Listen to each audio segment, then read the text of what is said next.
നമസ്കാരം. Civil service ഉപേക്ഷിച്ച കണ്ണൻ ഗോപിനാഥൻ കോൺഗ്രസ് പാർട്ടിയിൽ അംഗത്വം സ്വീകരിച്ചു. AICC ആസ്ഥാനത്തെത്തി പ്രതിപക്ഷ നേതാവ് രാഹുൽ ഗാന്ധിയുടെ സാന്നിധ്യത്തിൽ അദ്ദേഹം പാർട്ടി അംഗത്വം സ്വീകരിക്കുകയായിരുന്നു.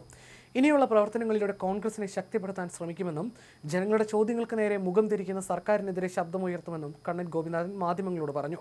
ജമ്മു കാശ്മീരിൽ കേന്ദ്ര സർക്കാർ ജനാധിപത്യ വിരുദ്ധമായ നടപടികൾ സ്വീകരിക്കുന്നുവെന്ന് ആരോപിച്ചാണ് അദ്ദേഹം സിവിൽ സർവീസിൽ നിന്ന് രാജിവെച്ചത്. 2019 സിവിൽ സർവീസിൽ നിന്ന് രാജിവെച്ച കണ്ണൻ ഗോപിനാഥൻ കേന്ദ്ര സർക്കാരിന്റെ നയങ്ങളെ വിമർശിച്ച് രംഗത്തെത്തിയിരുന്നു.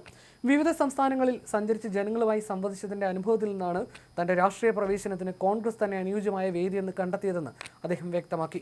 സർക്കാർ മുന്നോട്ട് പോകുന്ന വഴികൾ വ്യക്തമാണ്. ചോദ്യം ചോദിക്കുന്നവരെ ദേശദ്രോഹികളായി ചിത്രീകരിക്കുന്ന സമീപനമാണ് നിലവിലുള്ളത്.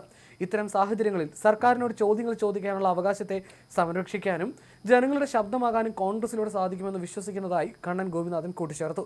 കോൺഗ്രസിൽ സ്ഥാനമാനങ്ങൾ നോക്കിയല്ല, മറിച്ച് പാർട്ടിയെ ശക്തിപ്പെടുത്തുന്നതിന് വേണ്ടിയാണ് താൻ പ്രവർത്തിക്കുന്നതെന്ന് കണ്ണൻ ഗോപിനാഥൻ സൂചിപ്പിച്ചു. പാർട്ടിക്കകത്തും പുറത്തും നിലനിൽക്കുന്ന വിവിധ വിഷയങ്ങളിൽ തന്റെ അഭിപ്രായം വ്യക്തമാക്കാനും വിമർശനങ്ങൾ ഉന്നയിക്കാൻ മടി കാണിക്കില്ല. ചോദ്യങ്ങൾ ചോദിക്കുന്നത് തുടരും. ലക്ഷ്യം കോൺഗ്രസിനെ ശക്തിപ്പെടുത്തുക എന്നതാണെന്ന് അദ്ദേഹം പറഞ്ഞു. VD സതീശൻ, KC വേണുഗോപാൽ തുടങ്ങിയ നേതാക്കളും ചടങ്ങിൽ സന്നിഹിതരായിരുന്നു. കണ്ണൻ ഗോപിനാഥിന്റെ രാഷ്ട്രീയ പ്രവേശനം കോൺഗ്രസിന് ഗുണകരമാകുമെന്നും യുവജനങ്ങളെ പാർട്ടിയിലേക്ക് ആകർഷിക്കാൻ ഇത് സഹായിക്കുമെന്നും നേതാക്കൾ പ്രത്യാശ പ്രകടിപ്പിച്ചു. സിവിൽ സർവീസ് പരിചയം, ജനങ്ങളോടുള്ള പ്രതിബദ്ധത എന്നിവ കണ്ണൻ ഗോപിനാഥിനെ ഒരു മികച്ച രാഷ്ട്രീയ പ്രവർത്തകനാക്കി മാറ്റുമെന്നും അവർ വിലയിരുത്തി. കഴിഞ്ഞ കുറച്ചു കാലമായി രാഷ്ട്രീയ പ്രവേശനത്തെക്കുറിച്ചുള്ള സൂചനകൾ കണ്ണൻ ഗോപിനാഥൻ നൽകുന്നുണ്ടായിരുന്നു.